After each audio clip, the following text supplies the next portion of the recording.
صلی علی نبینا صلی علی محمد۔ الحمدللہ رب المشرقین و رب المغربین والصلاة والسلام علی جد الحسن والحسین، اما بعد۔ اعوذ باللہ من الشیطان الرجیم، بسم اللہ الرحمن الرحیم۔ السلام علیکم ورحمۃ اللہ وبرکاتہ۔ ناظرین و سامعین، آپ پروگرام سماعت فرما رہے ہیں خصائل نبوی صلی اللہ علیہ وآلہ وسلم، اور خصائل نبوی کے اس خوبصورت نشریات میں آج ہم آپ کی خدمت میں جو پروگرام پیش کرنا اپنے لیے سعادت سمجھ رہے ہیں وہ ہے آقا دو جہاں صلی اللہ علیہ وآلہ وسلم کی رحمت۔ آپ صلی اللہ علیہ وسلم کی رحمت محدود نہیں۔ علماء نے لکھا ہے کہ اگر اللہ تعالیٰ کی ساری رحمت کے 100 حصے کیے جائیں اور پوری کائنات کو جو رحمت دی گئی ہے وہ ایک حصہ ہے، پوری کائنات کو، اس میں اللہ تعالیٰ کی تمام مخلوقات، جن و انس، جانور، چرند پرند سب آ جاتے ہیں۔ اس ساری مخلوقات کو اللہ تعالیٰ کی رحمت کا اگر 100 حصے کیے جائیں تو ایک حصہ دیا گیا ہے، اور سبحان اللہ 99 حصے رحمت اللہ تعالیٰ کی اگر کائنات میں کسی کو عطا کی گئی ہے تو وہ آمنہ کے لال، در یتیم، ساقی کوثر، شافی محشر حضرت محمد مصطفیٰ صلی اللہ علیہ وآلہ وسلم کو دی گئی ہے۔ یہی وجہ ہے کہ آپ کی رحمت نہ زمانے تک محدود ہے، نہ علاقے تک محدود ہے، نہ قبیلے تک محدود ہے۔ 1400 سال پہلے آپ نے وصال فرمایا، مگر آپ کی رحمت آج بھی موجود ہے، اور آج بھی کائنات آپ کی رحمت سے فیض یاب ہو رہی ہے۔ اللہ تعالی ہمیں آپ صلی اللہ علیہ وسلم کی رحمت سے جہاں ہم امیدیں لگائے بیٹھے ہیں، اللہ تعالی فیض یاب ہونے کی بھی کامل توفیق نصیب فرمائے۔ آپ کی رحمت کا کیا عالم تھا؟ یہ رحمت مصطفیٰ ہے کہ اپنے زخم بھول گئے مگر پتھر مارنے والوں کی نسلوں کی آخرت نہ بھولے۔ حضور صلی اللہ علیہ وسلم کی رحمت کا یہ عالم تھا، اور آپ کی رحمت صرف انسانوں کے لیے نہیں تھی، جانوروں کے لیے بھی تھی۔ ایک اونٹ حضور صلی اللہ علیہ وسلم کی خدمت میں حاضر ہوا۔ صحابہ اکرام کہتے ہیں ہم دیکھ رہے ہیں، اور یہ اونٹ آ کر حضور صلی اللہ علیہ وسلم کے کان میں کچھ کہتا ہے۔ صحابہ اکرام دیکھ رہے ہیں، حضور بھی اس اونٹ سے کچھ اشارہ کنایہ میں باتیں فرما رہے ہیں۔ صحابہ اکرام نے اس اونٹ کے جانے کے بعد پوچھا، یا رسول اللہ یہ اونٹ آپ سے کیا کہہ رہا ہے؟ اور صحابہ اکرام کہتے ہیں کہ ہم دیکھ رہے ہیں اس اونٹ کی آنکھوں میں آنسو بھی ہیں۔ حضور نے فرمایا اس کا مالک کون ہے؟ اس کے مالک کو بلاؤ۔ مالک کو بلایا گیا، اور حضور صلی اللہ علیہ وسلم نے فرمایا تمہارے اونٹ نے آج مجھ سے تمہاری شکایت کی ہے۔ یا رسول اللہ میرے اونٹ نے کیا کہا ہے؟ فرمایا تمہارے اونٹ نے کہا ہے کہ میرا مالک میرے سامنے چارہ کم ڈالتا ہے اور مجھ سے کام بہت زیادہ لیتا ہے، لہٰذا تم اس سے کام کم لو اور چارہ اس کے سامنے اس کے پیٹ اور اس کی خوراک کے مطابق ڈالو۔ اسی طرح ایک موقع پر آپ صلی اللہ علیہ وسلم کے پاس ایک ہرن آئی، اور وہ بہت دوڑتی، بہت بے قراری میں، بڑی پریشانی میں آئی، اور اس نے آ کر عرض کیا یا رسول اللہ آپ کے فلاں صحابی ہیں، انہوں نے میرے بچوں کو پکڑ رکھا ہے، اور میرے چھوٹے چھوٹے بچے ہیں، اور وہ ان کا شکار کرنا چاہتے ہیں، آپ انہیں منع کریں، ابھی وہ بچے چھوٹے ہیں، ابھی وہ بچے صحیح سے چل پھر نہیں سکتے، کھا پی نہیں سکتے، دودھ پیتے بچوں کو گرفتار کر لیا ہے، آپ اس صحابی سے کہیں وہ بچوں کو چھوڑ دے۔ جس وقت وہ بچے بڑے ہو گئے، اپنے آپ کو سنبھالنے کے قابل ہو گئے، تو میں ان بچوں کو آپ کے پاس چھوڑ آؤں گی۔ حضور صلی اللہ علیہ وسلم نے اس صحابی کو بلایا۔ وہ صحابی آیا اور حضور نے مسکرا کر پوچھا کیا تم نے ہرن کے بچے پکڑے ہیں؟ کہنے لگا جی یا رسول اللہ مگر آپ کو کس نے بتایا ہے؟ فرمایا ان بچوں کی ماں نے مجھے بتایا ہے۔ یا رسول اللہ بچوں کی ماں ہرن ہوتی ہے، ہرن نے آپ کو بتایا؟ جی مجھے ہرن نے بتایا، اور ہرن نے عذرائے شکایت کہا کہ آپ میری سفارش کریں کہ ان بچوں کو چھوڑ دیا جائے۔ صحابی کہنے لگے یا رسول اللہ آپ پر میرے ماں باپ قربان، آپ حکم فرمائیے۔ فرمایا ان بچوں کو آزاد کر دو، وہ بچے چھوٹے ہیں، وہ جانور اپنے طریقے سے اپنے بچوں کو سنبھالیں گے۔ اچھا حسن اتفاق علماء نے لکھا ہے کہ جب وہ ہرن کے بچے بڑے ہو گئے تو وہ ہرن دوبارہ حضور کے پاس آئی اور حضور صلی اللہ علیہ وسلم سے آ کر عرض کیا یا رسول اللہ میرے بچے بڑے ہو گئے، اگر آپ اس صحابی کو بتانا چاہیں تو بتا سکتے ہیں۔ اس کا مطلب یہ ہوا کہ آقا دو جہاں صلی اللہ علیہ وسلم پوری کائنات کے لیے، کائنات کے ذرے ذرے کے لیے، کائنات کی ایک ایک شے کے لیے حضور صلی اللہ علیہ وسلم رحمت ثابت ہوئے۔ اور اسی طرح ایک بدو، عرب کا بدو آیا اور اس نے حضور صلی اللہ علیہ وسلم کو دیکھا کہ آپ کے پاس کچھ مال، کچھ درم، کچھ دینار ہدیتاً کسی نے دیے، وہ سامنے رکھے ہوئے ہیں۔ اب یہ بدو آ کر کچھ کہنے سے قاصر تھا، نہ جانے اس نے کیوں نہیں کہا، اس کی وضاحت نہیں ملتی، مگر اس نے حضور کے گلے میں ایک چادر تھی، اس چادر کو اتنا زور سے کھینچا کہ حضور صلی اللہ علیہ وسلم کے گلے میں نشان پڑ گئے۔ اب جب نشان پڑے تو حضور صلی اللہ علیہ وسلم نے بالکل اسے ملامت نہیں کیا کہ تم نے مجھے اذیت کیوں دی، تم نے مجھے پریشان کیوں کیا۔ کہنے لگا یا رسول اللہ مجھے کچھ مال چاہیے۔ کہا کون سا مال چاہیے؟ کہا جی آپ کے سامنے رکھا ہے۔ حضور نے پورا تسلا اٹھایا اور مال کا اس کو پیش کر دیا، اور وہ مال پیش لینے کے بعد کہنے لگا یا رسول اللہ میں نے آپ کو تکلیف دی، آپ نے تکلیف محسوس نہیں کی؟ فرمایا میں نے تکلیف محسوس کی، لیکن مجھے اللہ تعالیٰ نے پوری کائنات کے لیے رحمت بنا کر بھیجا ہے، میں تمہیں اتنی بھی تکلیف نہیں دینا چاہتا کہ میں تم سے شکوہ کروں اور اس سے تم تکلیف محسوس کرو۔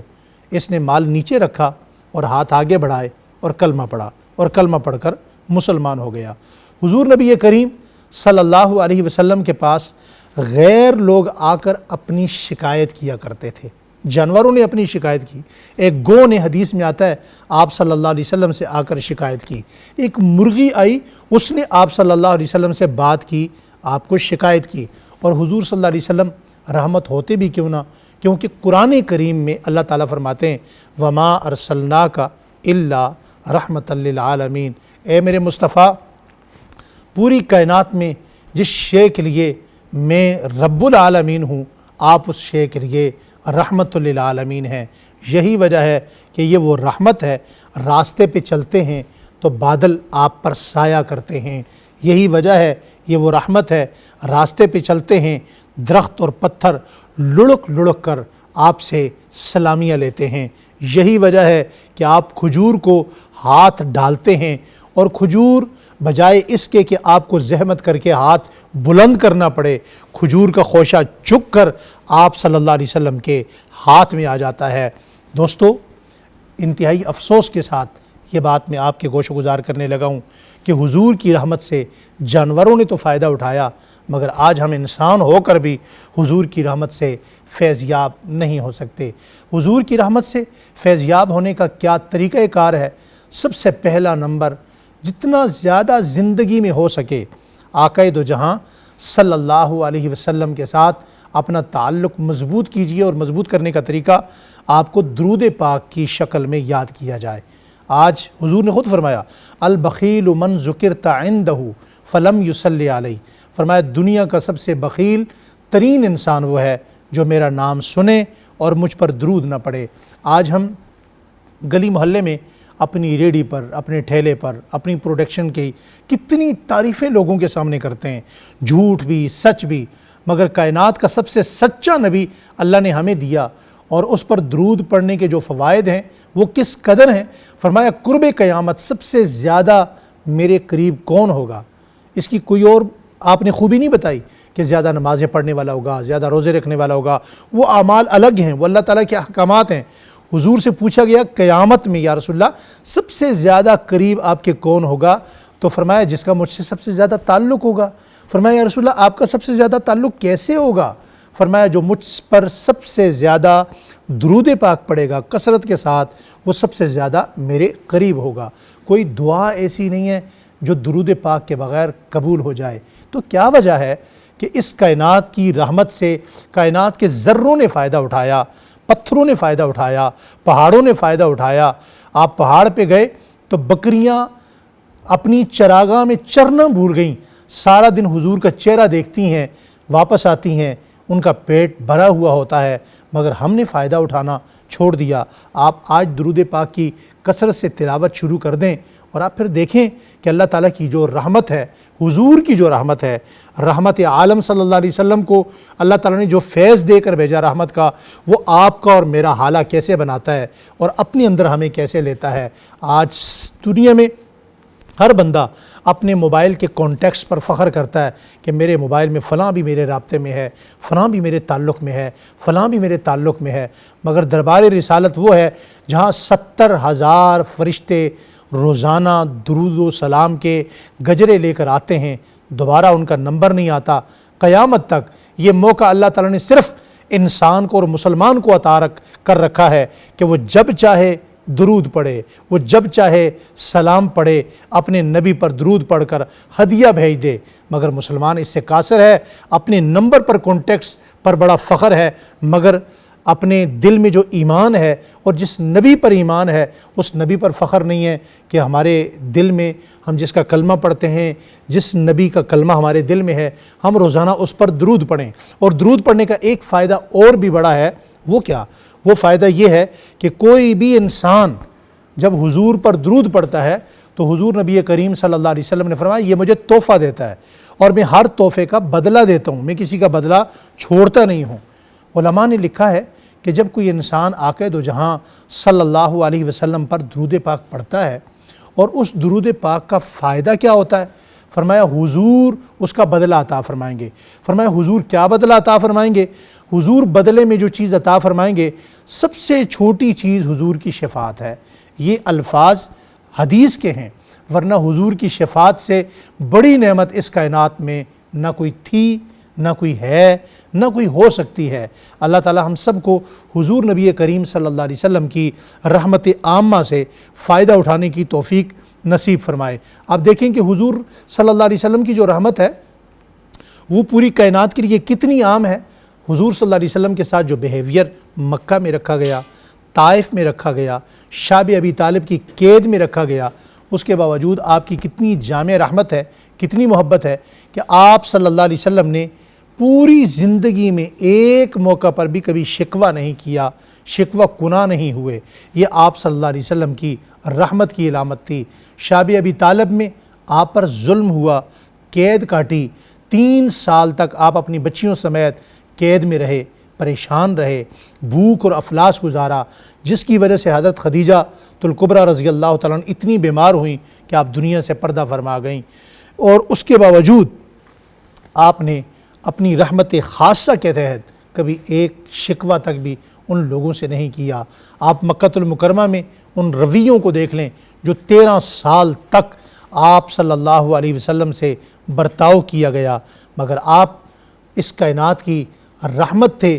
اعلیٰ حضرت امام احمد رضا خان بریلوی رحمۃ اللہ علیہ نے جو جملہ لکھا نا، مصطفیٰ جان رحمت پہ لاکھوں سلام، اس شعر کے اس جملے کو آپ غور کیجئے کہ جو رحمت کی بھی جان ہے وہ ہمارے مصطفیٰ صلی اللہ علیہ وسلم ہیں۔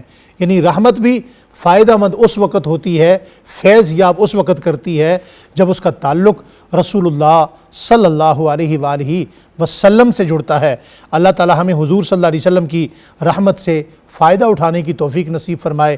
یہی وجہ ہے کہ قرآن کریم میں اللہ تعالیٰ نے حضور صلی اللہ علیہ وسلم کے متعلق فرمایا وَمَا أَرْسَلْنَاكَ إِلَّا رَحْمَةً لِّلْعَالَمِينَ، اے ہمارے نبی ہم نے آپ کو جہانوں کے لیے، پوری کائنات کے لیے رحمت بنا کر بھیجا ہے۔